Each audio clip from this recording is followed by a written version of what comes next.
ഇവളെന്താ ഇവിടെ? അമ്മച്ചി ചോദിച്ച കേട്ടില്ലേ? ഇവൾക്ക് എന്താ ഈ വീട്ടിലെ കാര്യമൊന്നും?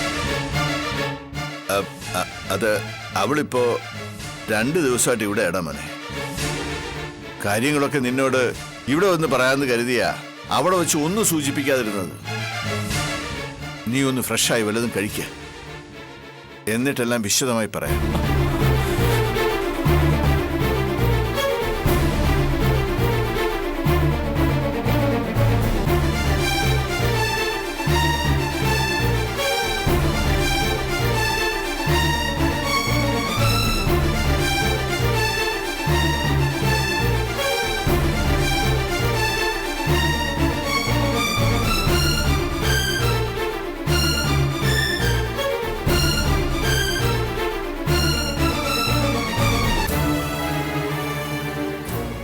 അമ്മച്ചി,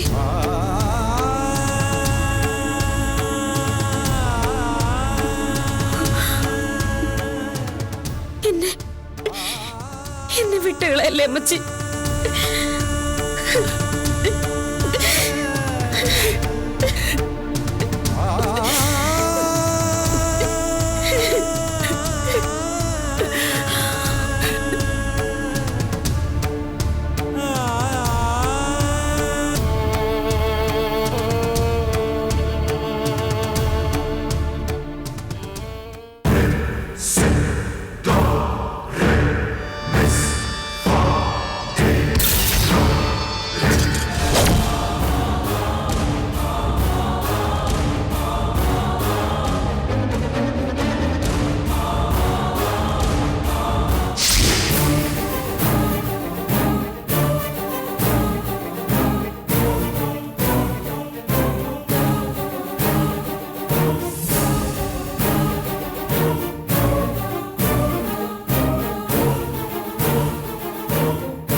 ബെന്നി മരിച്ചു 1 ആണ്ട് തികയുന്നതിന് മുമ്പ് അവളുടെ അമ്മച്ചിയും മരിച്ചു. ഞാൻ നിന്നോട് പറഞ്ഞില്ലേ, ഞങ്ങളായിട്ട് പോയതും സഹകരിച്ചതും ഒന്നുമില്ല. എന്നിട്ടും ചടങ്ങുകളൊക്കെ അവളുടെ നിർബന്ധപ്രകാരം ഇവിടെ അറിയിച്ചു. അതിനും ചെല്ലാഞ്ഞപ്പോ ഒരു ദിവസം അവളുടെ അന്വേഷിച്ചു വന്നു. അതായിരുന്നു നീ പോയതിനു ശേഷമുള്ള അവളുടെ ആദ്യത്തെ വരവ്. നമ്മളോട് ആരോടും അവക്ക് ദേഷ്യമോ വൈരാഗ്യമോ ഒന്നുമില്ലെന്ന് പറഞ്ഞു ഒരുപാട് കരഞ്ഞു. സംസാരിച്ചതിന്റെ കൂട്ടത്തില് ജോസൂട്ടിയുടെ ജോലിക്കാര്യവും അവളായിട്ട് തന്നെ ഇങ്ങോട്ട് സൂചിപ്പിച്ചു. ആദ്യം ഞങ്ങൾ കരുതി വെറുതെ ഒരു ഭംഗിവാക്ക് പറയുകയായിരിക്കുമെന്ന്. പക്ഷേ പിറ്റേന്ന് തന്നെ ജോസൂട്ടിയെ ഓഫീസിലേക്ക് വിളിച്ച് ജോലി കൊടുത്തു. ഓ, അതിന്റെ പ്രത്യുപകാരമായിട്ടാണോ എല്ലാരും ചേർന്ന് അവളെ ഇവിടെ പിടിച്ച് കയറ്റിയത്? നീ വെറുതെ കാര്യം അറിയാതെ ഞങ്ങളെ കുറ്റപ്പെടുത്തണ്ട. ജോസൂട്ടിക്ക് ജോലി കൊടുത്തതിന്റെ പേരിൽ ഞങ്ങൾ അവളോട് ഒരടുപ്പത്തിനും പോയിട്ടില്ല. പിന്നെ എങ്ങനെ? എന്തിനാ അവൾ ഇവിടെ നിൽക്കുന്നത്? കഴിഞ്ഞതൊക്കെ ഇത്രയും വേഗം എല്ലാരും മറന്നുപോയോ? ഒന്നും മറന്നിട്ടല്ലടാ. പക്ഷെ അവള് മനസ്സ് മാറി ഇങ്ങനെയൊക്കെ ഒന്ന് പറയുമ്പോ എങ്ങനെ അത് കണ്ടില്ലെന്ന് നടിക്കുന്നത്? അപ്പൊ അതാണ് കാര്യം. മനസ്സ് മാറിയെന്ന് അറിയിക്കാൻ അവൾ എന്നെ കാണാൻ ജയിലിലും വന്നിരുന്നു. പക്ഷേ ഒന്ന് കാണാൻ പോലും കൂട്ടാക്കാതെ ഞാൻ അവളെ മടക്കി. ആ സ്ഥാനത്ത് നിങ്ങൾ ഇവിടെ ചെയ്തത് എന്താ? നേരെ മറിച്ചു. അവളുടെ കണ്ണീരും കഥയൊക്കെ കേട്ട് മനസ്സലിഞ്ഞ് അവളിവിടെ കയറ്റിയിരിക്കുകയല്ലേ. എന്താ നിങ്ങളുടെയൊക്കെ ഉദ്ദേശം? ഇപ്പൊ അറിയണം എനിക്ക്. നീ ഞങ്ങളോട് ചാടിക്കടിക്കാനൊന്നും നിൽക്കണ്ട. അവളെ ഞങ്ങളായിട്ട് വിളിച്ചു കയറ്റിയതൊന്നും അല്ല. സ്വന്തം ഇഷ്ടപ്രകാരം വന്നു കയറിയത് അവള്. ഇനി നിനക്കത് ഇഷ്ടമല്ലെങ്കിൽ നീയായിട്ട് തന്നെ അവളെ അങ്ങ് പറഞ്ഞു വിട്ടേക്ക്. പക്ഷെ ഞങ്ങളായിട്ട് അവളോട് പറയില്ല. പൗലോസ് ഇവിടെ വന്നിരുന്നു. നിന്റെ കൂടെ താമസിച്ച് അടങ്ങൂന്ന് പറഞ്ഞ് അവൾ അവിടെ കിടന്ന് ഭയങ്കര ബഹളം ഉണ്ടാക്കിയെന്ന്. അയാൾ ആവുന്നത്ര ശ്രമിച്ചിട്ടും അവൾ വഴങ്ങാൻ കൂട്ടാക്കിയില്ല. ഒടുവിൽ തീരെ ഗതികെട്ടിട്ടാ പൗലോസ് അവളെ ഇവിടെ കൊണ്ട് വിട്ടിട്ട് പോയത്. അയാൾക്ക് അവളെ വേണ്ടെങ്കിൽ അതിന് വേറെ എന്തെങ്കിലും വഴി നോക്കണം. അല്ലാതെ മോളെ വീണ്ടും എന്റെ തലയിൽ കെട്ടിവെക്കുകയല്ല വേണ്ടത്. അമ്മച്ചി അപ്പച്ചൻ എന്ത് പറഞ്ഞാലും ഇതിൽ എന്റെ ഭാഗത്തുനിന്ന് ഒരു വിട്ടുവീഴ്ച ഉണ്ടാവത്തില്ലേ? നിങ്ങളായിട്ട് അവളെ ഇവിടുന്ന് പറഞ്ഞു വിട്ടില്ലെങ്കിൽ പിന്നെ എന്നെ ഈ വീട്ടിൽ ആരും പ്രതീക്ഷിക്കരുത്. ഒരു നിമിഷം പോലും ഞാൻ ഇവിടെ നിൽക്കില്ല. പണ്ട് ഭീഷണിപ്പെടുത്തി എന്നെ വരുതിക്ക് നിർത്തിയതുപോലെ ഇനിയും എന്നെ അനുസരിപ്പിക്കാൻ ആരും കരുതാൻ വേണ്ട.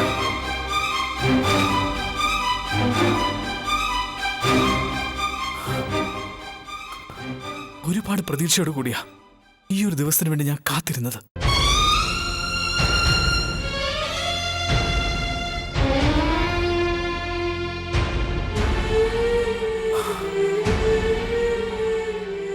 നിങ്ങളെ വന്ന് കാണുന്നതിനേക്കാൾ മുമ്പ് ഞാൻ കാണാൻ പോകേണ്ടിയിരുന്ന ഒരാളുണ്ട്, എന്റെ ഗായത്രി. ആ പാവത്തിനെ ഒഴിവാക്കി ഓടി വന്നതാ ഞാൻ, എന്റെ അമ്മച്ചയും അപ്പച്ചനെയും അനിയത്തേക്കും ഒന്ന് കാണാൻ. അപ്പോ എല്ലാവരും കൂടി ഒരുക്കി വച്ചിരിക്കുന്ന സമ്മാനം കൊള്ളാം. എങ്ങനെ കഴിഞ്ഞു അപ്പച്ച നിങ്ങൾക്ക് ഇങ്ങനെ മാറാനായിട്ട്? ഞങ്ങൾക്ക് എന്ത് ചെയ്യാൻ പറ്റുമോ ജോ? ഞങ്ങളായിട്ട് അവളോട് ഇവിടുന്ന് ഇറങ്ങിപ്പോവാൻ പറഞ്ഞ എവിടെയെങ്കിലും പോയി ചത്തു കളയുന്ന അവള് പറഞ്ഞത്. അങ്ങനെ എങ്ങനെ സംഭവിച്ചാ പിന്നെ ഈ വയസ്സുകാലത്ത് ഞാനും നിന്റെ അമ്മച്ചിയൊക്കെ അതിന്റെ പിന്നിൽ തൂങ്ങേണ്ടി വരില്ലേ? വേണ്ട, അവളോട് നിങ്ങൾ പറയേ വേണ്ട. അവളെ ഇവിടെ തന്നെ നിർത്തിക്കോ. ഒഴിവായി തരേണ്ടവൻ ഞാനാ. ഞാൻ ഇറങ്ങി തന്നേക്കാം. അതിനാർക്കും ഒന്നും നഷ്ടപ്പെടേണ്ടി വരില്ലല്ലോ. എല്ലാരും കൂടി ഇങ്ങനെ ഒരു സ്വീകരണം ഒരുക്കിയതിന് നന്ദിയുണ്ട്. നന്ദിയുണ്ട് അപ്പച്ച. മോനെ അജോ,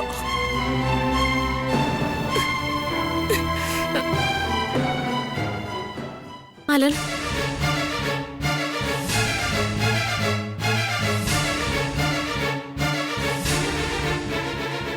എന്നോടുള്ള ദേഷ്യത്തിന് അലൻ ഇവരോട് പിണങ്ങിപ്പോരുത്. ഇവിടെ താമസിക്കണമെന്ന് ഞാൻ നിർബന്ധം പിടിച്ചപ്പോ എതിർത്തില്ല എന്നുള്ളൊരു തെറ്റ് അവർ ചെയ്തുള്ളൂ. അതും ഇവിടെ നിറക്കി വിട്ടാൽ ഞാൻ വീട്ടിലേക്ക് തിരികെ പോവില്ല എന്ന് പറഞ്ഞപ്പോഴാ അപ്പച്ചനും അമ്മച്ചി സമ്മതിച്ചത്. ഞാൻ പറയുന്ന ഒന്നും കേൾക്കാനുള്ള മാനസികാവസ്ഥയിലല്ല അലനെന്ന് എനിക്കറിയാം. എന്നാലും ഞാൻ ഒന്ന് പറഞ്ഞോട്ടെ. നിർത്തടി. നീ പറയുന്നത് കേൾക്കാനോ നിന്നോടൊന്നും പറയാനോ എനിക്കില്ല. നിന്റെ ഇച്ഛായനെ കൊന്ന കുറ്റത്തിന് മാത്രമല്ല, ആഗ്രഹിക്കാഞ്ഞിട്ട് കൂടി നിന്റെ കഴുത്തിലൊരു മിന്നു കെട്ടിപ്പോയതിന്റെ ശിക്ഷയാ കഴിഞ്ഞ 5 വർഷമായിട്ട് ഞാൻ അനുഭവിച്ച് തീർത്തത്. ഇനി അതിനെക്കുറിച്ചൊന്നും ഒരു വിശദീകരണം എനിക്ക് ആവശ്യമില്ല. പിന്നെ എന്റെ അപ്പച്ചനും അമ്മച്ചിയും പറയുന്നു നീ ഇപ്പൊ എന്നെ അതിഭീകരമായിട്ട് സ്നേഹിച്ചു തുടങ്ങിയെന്ന്. അവര് പറഞ്ഞാൽ ഇത്തിരിയെങ്കിലും സത്യം ഉണ്ടെങ്കിൽ ഈ വീട്ടിൽ നിന്ന് ഇപ്പൊ നീ ഇറങ്ങണം. എന്നിലുള്ള എല്ലാ അവകാശങ്ങളും ആഗ്രഹങ്ങളും ഇപ്പോ ഇവിടെ വെച്ച് നീ ഉപേക്ഷിക്കണം. ആ ഒരു ഒറ്റ ഔദാര്യം എനിക്ക് നിന്നിൽ നിന്ന് ആവശ്യമുള്ളൂ. ആ പിന്നൊരു കാര്യം, ഇനിയിപ്പോ എന്റെ ഭാര്യയാണെന്നുള്ള അവകാശം സ്ഥാപിച്ച് നീ എന്നെ വിടാതെ പിന്തുടരാനാണ് ഉദ്ദേശമെങ്കിൽ ആയിക്കോ. പക്ഷേ ഈ അലൻ ജോസഫിന്റെ അവസാന ശ്വാസം വരെ നിനക്ക് സ്വപ്നം കാണാൻ കൂടി കിട്ടില്ല എന്നെ. നിയമപരമായി എല്ലാം അവസാനിപ്പിക്കാൻ നീ തയ്യാറായില്ലെങ്കിൽ ഞാൻ എന്റേതായ വഴി നോക്കിയിരിക്കും. ഗായത്രിക്ക് വേണ്ടി ഞാൻ എന്തും ചെയ്യാൻ ഒരുക്കമായിരിക്കുമെന്ന് നിനക്കറിയാലോ. അതുകൊണ്ട് ഇനിയൊരു പരീക്ഷണത്തിൽ നിന്ന് എന്റെയും നിന്റെയും ജീവിതം നശിപ്പിക്കാതെ ഇവിടുന്ന് ഇറങ്ങിപ്പോക്കോണം. നീ ഈ വീട്ടിൽ നിന്ന് ഇറങ്ങിയെന്ന് അറിഞ്ഞിട്ടേ ഞാൻ ഈ വീട്ടിൽ കാലുകുത്തു. അലന് പറയാനുള്ളത് പറഞ്ഞു കഴിഞ്ഞെങ്കിൽ ഞാനൊന്ന് പറഞ്ഞോട്ടെ. ഇനി നിനക്ക് എന്താണ് പറയാനുള്ളത്? നീ പഴയ പൂക്കാടൻ പൗലോസിന്റെ അഹങ്കാരി നിഷേധ്യമായ മോളല്ല, പകരം മാനസാന്തരം വന്ന നല്ലൊരു ഭാര്യയാണെന്നോ? ആ കഥയൊക്കെ എന്റെ അപ്പച്ചനും അമ്മച്ചിയും വിസ്തരിച്ച് എന്നോട് പറഞ്ഞു കഴിഞ്ഞു. ഇനി നീയായിട്ടത് ആവർത്തിക്കണമെന്നില്ല. നീ നന്നാവുകയോ നശിക്കുകയോ എന്ത് വേണമെങ്കിലും ആയിക്കോ. പക്ഷേ അതൊന്നും എന്റെ ജീവിതമായിട്ട് ചേർത്ത് വയ്ക്കാൻ നിന്നേക്കരുത്. എനിക്ക് അലനോട് പറയാനുള്ളത് അതൊന്നുമല്ല.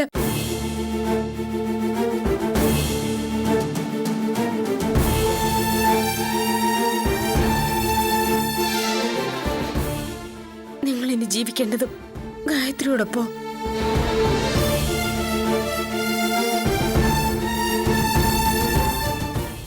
കാരണം അലൻ അവളെ എത്രമാത്രം സ്നേഹിക്കുന്നുണ്ടെന്നും എനിക്കറിയാം. മറ്റാരെക്കാളും നന്നായി എനിക്കതറിയൂ.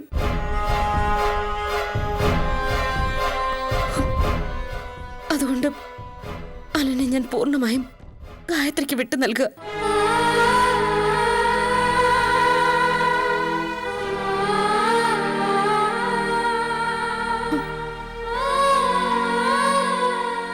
എന്താ ഞാൻ പറഞ്ഞത് അലന് വിശ്വാസമായില്ലെന്നുണ്ടോ? സത്യോ? മനസ്സിലൊരല്പം പോലും കളങ്കമില്ലാതെയാ ഞാനിത് പറയുന്നത്. ഗായത്രിയൊത്തുള്ള ജീവിതം മാത്രമേ അലന് സന്തോഷം തരികയുള്ളെങ്കിൽ എനിക്കൊരു എതിർപ്പുമില്ല. അലൻ അലന്റെ ജീവിതം തെരഞ്ഞെടുത്തോളൂ. പിന്നെ ഞാനെന്തിനെ ഇവിടെ നിന്നായിരിക്കും അലനിപ്പോ ആലോചിക്കുന്നത്? അതിനൊരൊറ്റ ഉത്തരവേ ഉള്ളൂ എനിക്ക്. അലൻ അലന്റെ ശരി തെരഞ്ഞെടുക്കുന്നത് പോലെ എന്റെ മനസാക്ഷിക്ക് ശരിയെന്ന് തോന്നുന്നത് ഞാനും തെരഞ്ഞെടുക്കുന്നു. മനസ്സിലായില്ല. എനിക്ക് ആവശ്യമില്ലാന്ന് പറഞ്ഞിട്ടും നീ ഇവിടെ തുടരുന്നതിന് പിന്നില് എന്ത് ന്യായം നിനക്ക് പറയാനുള്ളത്? അതിൽ ന്യായമില്ലാന്ന് തോന്നുന്നത് അലന്റെ ഭാഗത്ത് നിന്ന് നോക്കുമ്പോഴാ. വേണമെങ്കിൽ അലൻ പറയുന്നത് പോലെ എല്ലാം നിയമപരമായി തന്നെ നമുക്ക് അവസാനിപ്പിക്കാം. പക്ഷെ അങ്ങനെ ചെയ്താൽ അലനും സൈനയും ഒരു ബന്ധമില്ലാത്ത രണ്ട് വ്യക്തികൾ മാത്രമായി പോവും. അങ്ങനെ ഞാൻ അലനെ ഒഴിവാക്കി തരുന്നത് കൊണ്ട് എന്താ അർത്ഥമുള്ളത്? ഞാൻ പറഞ്ഞില്ലേ, അലന്റെ ഭാര്യയായി ജീവിച്ചുകൊണ്ട് തന്നെ എനിക്കെന്റെ മനസാക്ഷിക്ക് ശരിയെന്ന് തോന്നുന്നത് ചെയ്യണം. അലനിൽ യാതൊരു അവകാശവും ഇല്ലാതെ തന്നെ അലന്റെ ഭാര്യയായി ഈ വീട്ടിൽ കഴിയണം.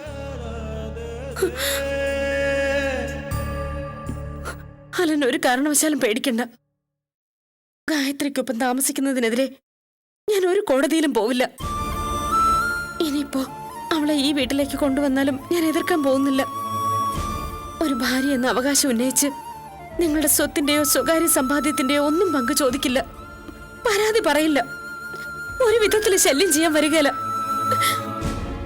പക്ഷേ ഈ വീട്ടിൽ ഞാൻ ഉണ്ടാവും.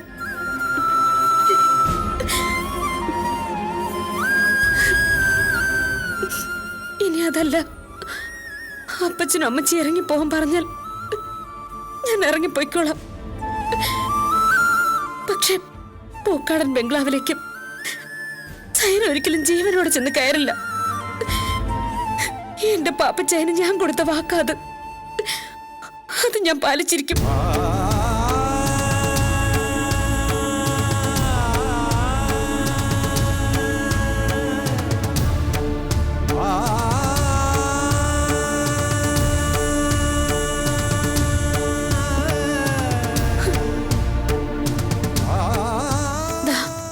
അലന്റെ വീട്ടുകാരെ എല്ലാവരെയും സാക്ഷി നിർത്തി ഞാൻ സത്യം ചെയ്യുന്നു, അലന്റെ വ്യക്തിപരമായ ഒരു കാര്യത്തിലും ഒരു ഭാര്യയുടെ അവകാശം പറഞ്ഞു ഞാൻ കടന്നു കയറില്ല. ഒരിഷ്ടത്തിന് ഞാൻ എതിരെ നിൽക്കില്ല. പകരം എനിക്ക് വേണ്ടത് ഒരു കാര്യമേ ഉള്ളൂ. ഈ വീട്ടിൽ അലന്റെ പേരിൽ ഒരു മുറി തന്നെ വേണമെന്നില്ല. ഒരാൾക്ക് അന്തി ഉറങ്ങാനുള്ള ഒരു സ്ഥലം, അത്രയെങ്കിലും ദയ എന്നോട് കാണിക്കണം അലൻ. കഴുത്തി കിടക്കുന്ന ഈ മിന്നിന് പകരം ഞാൻ അതേ ചോദിക്കുന്നുള്ളൂ. അതിനി നിന്റെ കഴുത്തിൽ ഈ മിന്ന് കിടന്നാലല്ലേ ഞാൻ തന്നെ അത് അഴിച്ചെടുത്തോളാം. കാല് പിടിക്കാം, എന്നെ ഒഴിവാക്കരുത്. വേണ്ട.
എന്താ എന്താ നീ ഒന്നും പറയാത്തത്? ഞാനിതൊന്നും അറിഞ്ഞതല്ല. ജയിലിൽ നിന്ന് ഇറങ്ങുന്നതിന് 2 ദിവസം മുമ്പ് അപ്പച്ചനെ കാണാൻ വേണ്ടി വന്നതാ. എന്നിട്ട് കൂടി ഇങ്ങനൊരു നീക്കത്തെക്കുറിച്ച് ഒരു വാക്ക് പോലും എന്നോട് സൂചിപ്പിച്ചിരുന്നില്ല. അവളവിടെ ഉണ്ടാവുമെന്ന് അറിഞ്ഞിരുന്നെങ്കിൽ ആ വീട്ടിലേക്ക് ഞാൻ പോവില്ലായിരുന്നു. ഗായത്രി, ഞാൻ പറയുന്നത് നീ കേൾക്കുന്നുണ്ടോ? എന്തെങ്കിലും ഒന്ന് പറയാ. ഞാൻ എന്ത് പറയാൻ അജു? അജോയുടെ വീട്, അജോയുടെ ഭാര്യ, ജയിൽ മോചിതനായ ഭർത്താവിനെ സ്വീകരിക്കാൻ വീട്ടിൽ ഭാര്യ പ്രതീക്ഷയോടെ കാത്തിരിക്കുന്നതിൽ ആർക്കെങ്കിലും കുറ്റം പറയാൻ പറ്റുമോ? അതും എല്ലാ തെറ്റുകളും ഏറ്റുപറഞ്ഞ് മാനസാന്തരം വന്ന ഭാര്യയാവുമ്പോൾ അജോയുടെ അച്ഛനും അമ്മയൊക്കെ പറയുന്നത് പോലെ ന്യായം അവരുടെ പക്ഷത്ത് തന്നെയാണ്. അതുകൊണ്ട് ഞാനിപ്പോ എന്ത് വേണമെന്നാ നീ ഉദ്ദേശിക്കുന്നേ? ഇനിയുള്ള കാലം മാനസാന്തരം വന്ന സൈന പൂക്കാടിനുമൊത്ത് നല്ല ഭർത്താവായിട്ട് ഞാൻ വീട്ടിൽ താമസിക്കണമെന്നാണോ? ഗായത്രി, ഇനി നീ കൂടി എന്നെ ഭ്രാന്ത് പിടിപ്പിക്കല്ലേ. പറഞ്ഞേക്കാം, 1 2 ഒന്നുമല്ല, 5 വർഷം. 5 വർഷം ഞാൻ എന്റെ ജീവിതം എറിഞ്ഞുടച്ചത് ഇതിനു വേണ്ടി ആയിരുന്നില്ല. എത്ര നല്ലവളാണെന്ന് പറഞ്ഞാലും അവളുമൊത്തുള്ളൊരു ജീവിതം എനിക്കിനി വേണ്ട. ആരും എന്തും പറഞ്ഞോട്ടെ, പക്ഷെ നീയെങ്കിലും എന്നെ മനസ്സിലാക്കണം. എനിക്ക് മനസ്സിലാവുന്നുണ്ട് അജോ. അജോ ഇപ്പൊ പറഞ്ഞില്ലേ, ചെയ്യാത്ത തെറ്റിന് എറിഞ്ഞുടച്ച സ്വന്തം ജീവിതത്തെപ്പറ്റി. അത് എനിക്ക് വേണ്ടിയായിരുന്നു എന്ന് ഓർമ്മപ്പെടുത്താതെ തന്നെ എനിക്കറിയാം. ഈ കാലയളവിനുള്ളിൽ 1 2 തവണ മാത്രമേ അജോയെ കാണാൻ ഞാൻ അവിടെ വന്നിട്ടുള്ളൂ. അങ്ങനെ ഒരു സ്ഥലത്ത് ഒരു തടവുകാരന്റെ വേഷത്തിൽ കാണാൻ വരരുതെന്ന് വിലക്കിയത് അജോ തന്നെയാണ്. ഞാനതനുസരിച്ചു. ആ വേഷത്തിൽ അജോയെ കാണേണ്ടി വരുന്നത് എനിക്ക് സഹിക്കാനാവുമായിരുന്നില്ല. കഴിഞ്ഞ 5 വർഷത്തെ കണക്ക് അജോ ഇപ്പൊ പറഞ്ഞില്ലേ. ഇക്കാലം അത്രയും ഞാൻ അനുഭവിച്ച വേദന എത്രയാണെന്ന് അജോയ്ക്ക് അറിയില്ല. മനസ്സുകൊണ്ട് ഞാനും ഒരു തടവുകാരിയായിരുന്നു അജോ. എന്റെ കയ്യിൽ നിന്ന് സംഭവിച്ചൊരു തെറ്റിന്റെ പേരിൽ ജീവിതത്തിൽ ഏറ്റവും അധികം സ്നേഹിച്ച ഒരാളെ തന്നെ ബലിയാടാക്കേണ്ടി വന്നതിന്റെ കുറ്റബോധവും സങ്കടവും സംഘർഷവും ഒന്നും അജോയെ പറഞ്ഞ് ബോധിപ്പിക്കാനാവില്ല എനിക്ക്. സ്നേഹിച്ച പെണ്ണിന് വേണ്ടിയാണ് താനീ ത്യാഗം ചെയ്തതെന്ന് അജോയ്ക്ക് ആശ്വസിക്കാം, സമാധാനിക്കാം. പക്ഷെ എന്റെ അവസ്ഥയോ 5 കൊല്ലത്തേക്കല്ല, ഒരാഴ്കാലത്തേക്കാ എന്നെ ശിക്ഷിച്ചിരിക്കുന്നത്. എന്നിട്ടും പ്രതീക്ഷയോടെ കാത്തിരുന്നതാ ഞാൻ ഈ ഒരു ദിവസത്തിന് വേണ്ടി. തകർന്നു പോയപ്പോഴൊക്കെ മനസ്സിന് ധൈര്യം കൊടുത്ത് പിടിച്ചു നിൽക്കാൻ പൊരുതിയതൊക്കെ നിങ്ങളെ ഈ ഒരു അവസ്ഥയിൽ കാണാൻ വേണ്ടി ആയിരുന്നില്ല അജോ.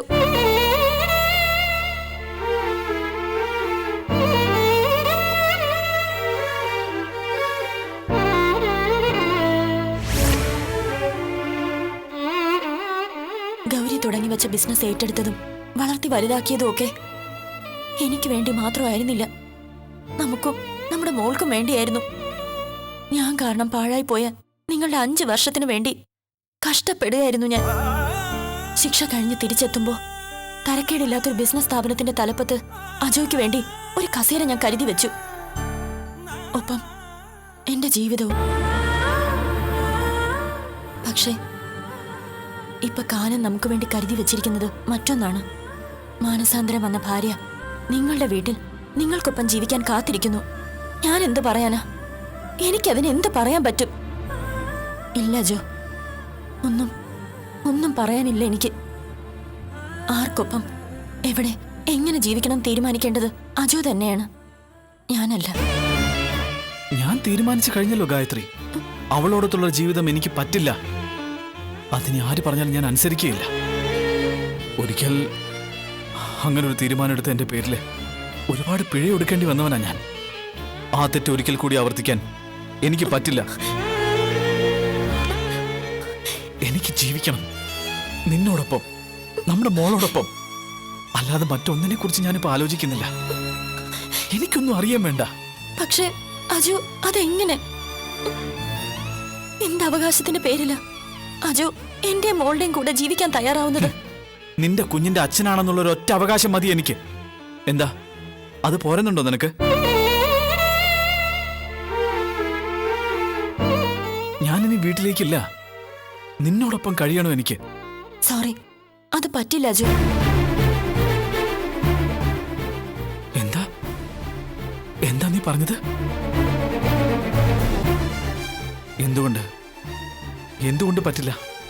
കുറച്ചു മുമ്പ് നീ പറഞ്ഞല്ലോ, വേണ്ടുന്നതെല്ലാം ഒരുക്കി നിന്റെ ജീവിതത്തിലേക്ക് എന്നെ കൂട്ടാൻ നീ കാത്തിരിക്കുകയാണെന്ന്. ആ പറഞ്ഞത് സത്യസന്ധവും ആത്മാർത്ഥവുമായിട്ടാണെങ്കിൽ എന്റെ ഈ തീരുമാനത്തിന് നീ തടസ്സം പറയരുത്. പറഞ്ഞത് ആത്മാർത്ഥമായിട്ട് തന്നെയാണ് അജോ. പക്ഷേ നിങ്ങളുടെ ഭാര്യയായി സയന ആ വീട്ടിലുള്ളിടത്തോളം കാലം, അത് നിങ്ങളുടെ വീട്ടുകാർ അംഗീകരിക്കുന്നിടത്തോളം ഗായത്രിയും അവളുടെ കുഞ്ഞിനുമൊപ്പം അലൻ ജോസഫ് കഴിയാൻ പാടില്ല. ഗായത്രി? അതെ, ഗായത്രി തന്നെയാണ് പറയുന്നത്. അതാണ് അതിന്റെ ശരി.